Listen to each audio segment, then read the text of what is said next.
Hey guys, Aaron here. Welcome back to the channel. I am starting a whole new series and just want to let you know from the beginning of the series, I've never done this before. This is a Ferrari 360 engine that has low compression. So this video series is going to be about me figuring out how to diagnose this, probably tearing it down and rebuilding it, but we'll see when we get there.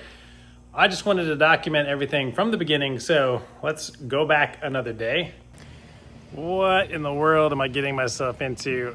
I'm just nervously pacing around the driveway, waiting on a delivery. And here it comes. Oh, Lord. Come to Papa. Here she is. She made the trip.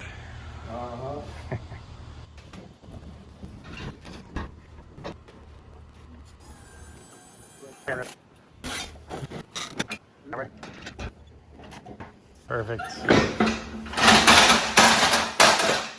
Oh, goody goody. Let's see what we have. Yeah.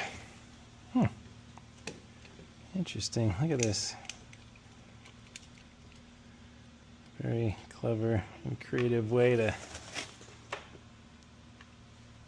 tie this thing on here.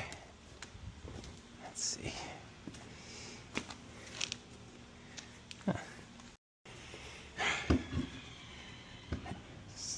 Yeah. All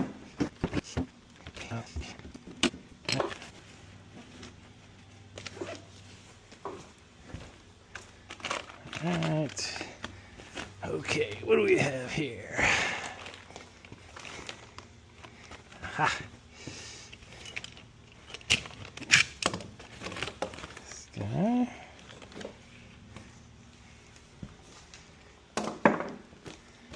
Clever, clever. Right.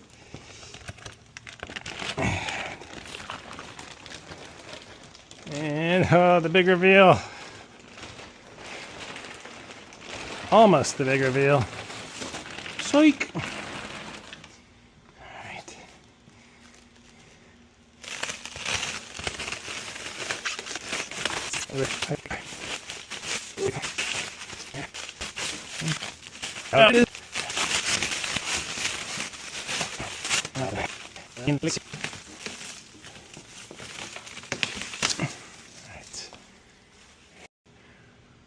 All right, clever blocking and strapping here. I like it. All of our ports are covered up. Everything looks like it's in fairly decent condition. I know that was already like that from before it got shipped. Let's see. One more little strap to loosen.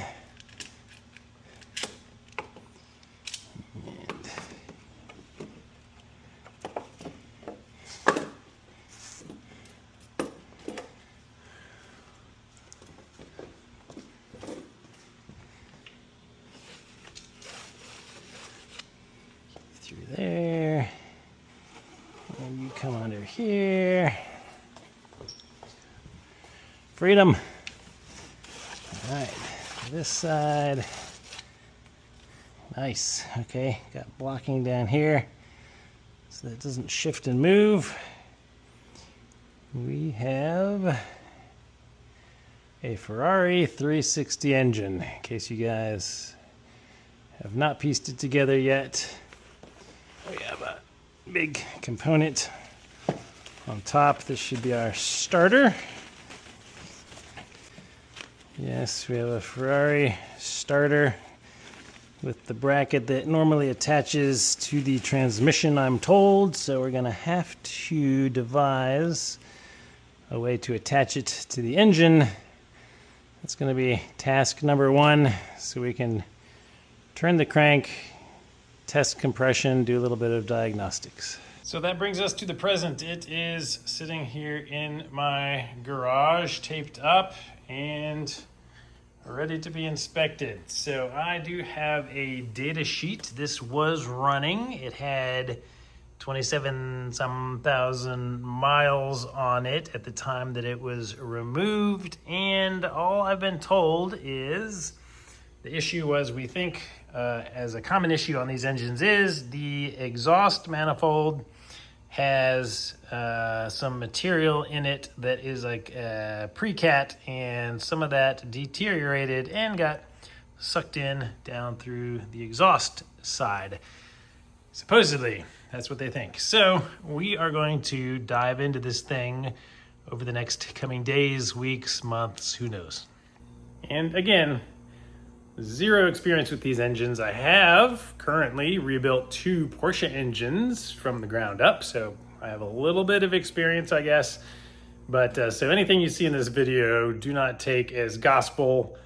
In fact, comment below if something is going wrong or you know something that I don't know, and that's kind of what I did with my last build series. I try to help the community, but I also do this for the community to help me. So I think the next video is going to be how to get this thing on an engine stand so I can move it around and do some diagnostic stuff that I need to do to it. So if you guys are interested in seeing what the inside of these things look like, or if you want to learn something, perhaps, if you want to laugh at me along the way, you know, all of that's fine. Just make sure you're subscribed and follow along this journey. Who knows where it's going to go? Will this engine work at the end? Let's find out together. Help spread the word. Send the link to this playlist to anybody that you think might be interested in watching this kind of stuff. If you got some Ferrari friends, make sure you let them know about it. Any other car enthusiasts in general, they might be interested. Who knows? Anyway, thanks for watching, guys. We'll see you on the next video. Also, feel free to follow me on Facebook or Instagram. I post a lot of behind the scenes stuff, a little more live as I go, current things on this project and every other project. So if you want to stay up to date, feel free to check that out. And also consider becoming a channel member and actually helping support the channel. I try to post all my videos as member-only videos for the first week or so you guys get early access. So thanks again.